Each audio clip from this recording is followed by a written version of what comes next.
Hey everybody, I'm John. I collect cards. It's Wednesday, August 23rd. I'm coming at you here with part 2 of my SGC reveal number 7. Technically, I guess it's number 8, but we're going to call it reveal 7 part 2. So these are 5 cards that I picked up at the National last month and dropped them off with SGC right before I left to come home. That was on Saturday of the show, and took a touch over 2 weeks to get the grades. I got the grades on August. Let's see. It says they were graded on the 15th, and I'll start opening this now as I start talking. Got them graded on the 15th. Or they came back the 15th, and they got shipped out on the 16th, and then it took a while for them to get here. Let's just put it that. It took a whole week for the postal service to get this to me. So it was a bit of a delay, I guess you could say, in getting these back. And I will say right now, in addition to me knowing what the grades are, as I always, I don't do the blind reveals, just getting rid of the receipt.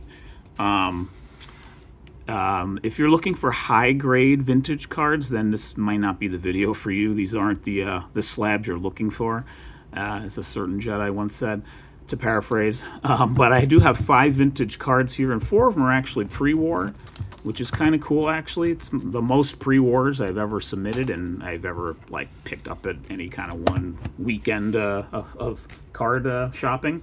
That's not the card on top. The card on top is a Golden Age vintage of Tom Seaver from 69 Topps. Again, these are pretty low grade cards, but for the pre-wars, the fact that I just have them slabbed, and they're cards that I loved finding and getting. I knew the grades weren't going to be great, but one of them in particular, I really like the grade I got. So without further ado, let's get right to it. With that, really big pumping up the video here. Hopefully you're still watching. But I am excited to get these back from SGC, even though it did take a little longer to get back. And I know Peter, SGC's president, kind of acknowledged the delay, I think, last week in a video saying, they just got slogged with subs, which, can't be a surprise, given they had a nice $15 special for the show. First card, 1969, Tom Seaver. I picked this up, within the first couple hours I was at the show. I did my initial drop off of SGC cards right when I got there Thursday and stood in line for a bit and dropped them off. And then finally, when I started shopping for cards, just sort of looking around, I found this one that I didn't have, and it was probably a card that I shouldn't have gotten, but I picked it up anyway and wanted to get it slabbed anyway. So it's just let's just secure the kind of the memory. It's actually a really nice card. It's classic Tom Seaver. I was hoping for maybe a 4 or 4.5 on it. It's way off center though, and as a result I got a 3.5 on it. So but it's still a Tom Seaver's 30-year card. It's practically miscut, actually. It's a card I probably should not have gotten. It was the first one I picked up. It was definitely better 69 Seavers to be had. But to each their own. It was my little learning bit of just sort of settling into the show. Not that I've never been to a big show before, but I had never been to the National, and I was just sort of excited to start walking. And this is the first one I got, and so it came back a 3.5, which is fine. So the next one, though, I'm going to counter that with the best card of the sub, in my opinion. And this was the one I was most excited about. I thought about saving it for last year of the 5, but I'm just going to go right to it. So this is a 1934 Gaudi. Let's see, we're moving off screen for focus. This is a 1934 Gaudi Red Rolf. It is his rookie card. 99% sure of that. It's the Lou Gehrig Says year. Although I think they had another person. I think there's one other person who kind of does the says on these as well, a National Leaguer, and it's escaping me who it is. This was a nice pick of mine, and I was just I really love the front of this card. It drew me in before the show, a couple months ago, and I sort of came across it randomly on eBay, and I was like, wow, this is, Yankee third baseman from the late 30s teams, played with, greats, won 5 straight World Series. And I was like, maybe I might have to, maybe keep an eye out for this at the show if I see it. I had other ones I was more particularly looking for, but then this came about and I looked at it and I'm like, you know what, I'm going to jump for this one. So I did. I was hoping for a 3 on it, really, but just I've never had I have like 1 tobacco card before these purchases here in terms of pre-war, so I really didn't know what to expect, but I thought a 3 was possible. Long story short, I got a 3.5 on it, so here's a 3.5 that I really liked getting, and it looks awesome. So yeah, this is a really nice card. I love having this one. I like the coloring on it a lot. I like that, kind of Lou Gehrig. I'm not a big fan of the Lou Gehrig says, really, but the fact that he's talking about an up-and-coming, teammate, it kind of actually works. So it's just a cool card. Love it, actually. So that's the highlight. I'll tell you right now, that's the highlight of the sub, but the last 3 are still really cool to have, and they're all, getting further back in terms of, actually, this is a contemporary card with the 34 Gaudy. This is a Diamond Stars. I picked up my first 2 Diamond Stars cards at the National, and they're of Paul and Lloyd Wainer. Why don't we just show them together, since they're Hall of Fame brother duo of the Pirates? We're just going to show them together, actually. Just thought of that now. As you can tell from the back, Paul Wainer's card looks like it's in better shape than Lloyd.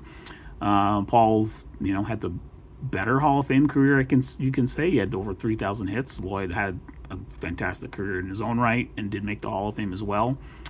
In terms of actual look of the card, I actually am really drawn to the Lloyd Wainer more. The coloring on this card is fantastic. The Art Deco-ness of these cards, of these designs, are just really cool. Let's see what I got on them. Well, I guess I went 1 for 2, huh? So we'll start with Paul here. Paul Wainer got the authentic minimum size not met, which makes me think it was, maybe a factory kind of error, or not error, but just because it wasn't maybe cut quite right at the factory. I guess in the end I was hoping for maybe a 2 on it, because, the corners are definitely there, but it had all this, probably got severely wet, or it's glue, or, was taped or something. It's a lot of staining there. But the fact that at least I know it's authentic, which, I bought it at a dealer table at the National. You would think you're not buying a fake card. And in all actual, this card, the Lloyd card, was priced higher than Paul. But, he didn't mention anything when I was looking at him in terms of maybe this might not be the right size. But, that's fine. I got him, I think, at a pretty good price overall with the last card that I'm going to show you. I bought these last 3 together, actually, from the same dealer. So Paul came back authentic, minimum size not met, and that's totally fine in the end. I just like having that slab. It looks really cool. But the Lloyd Wainer, I actually thought maybe this had a chance to be, less than a 2, actually, maybe a 1.5 fair, because there's just so much of the card kind of, worn down over there, and there is a crease up here. But the coloring is, kind of faded, but it's just the colors themselves just makes it a really cool card. So I really like having this in my collection. And I'm fine with the 2 on this. I didn't think it was going to get really any better than that because of how worn it was, and with a couple of creases in it, or at least the 1 crease. There might be another one in here too. Don't think that's actually the same one. Yeah, I think I might have a little back wrinkle there too. So, and it's dirty right here. But it's still kind of a cool card. It's not kind of a cool card. It's a super cool card. I really like having it. So we got those 2, and then the last card I have here is my first T205, and it's Miller Huggins. As you can tell from the pinholes, this is a 1 all the way, so we're just going to flip it, and there it is. A 1 for Miller Huggins in his playing era days with the Cardinals. He was the future manager of the Yankees, won their first World Series titles, couple of World Series titles, and then unfortunately we lost him at a really early age. It was just a really cool card, and what really drew me to this one in particular, pinholes aside, is that the face and even the team name, all down to like his signature, are actually in pretty nice shape. Off-centering aside with the gold borders, you're kind of drawn more to the pinholes. I think it's a really nice one. So those are my 5 cards here. The highlights for me are definitely Red Rolf at 3.5. Again, just going to show that one more time. It looks really good. So really happy to add this to the collection in particular. Lloyd Wayner's pretty nice as well, with Miller Huggins kind of taking the bronze spot there in terms of like, you know, on the medal stand on this one. But, you know, enjoy having all 5 in the collection. And in the end, I'm just glad they got here. It took a while for them to get here. So with that, I'll wrap up this video. Only 5 cards, but look forward to sharing more next time. And with that, take care. Thanks for watching.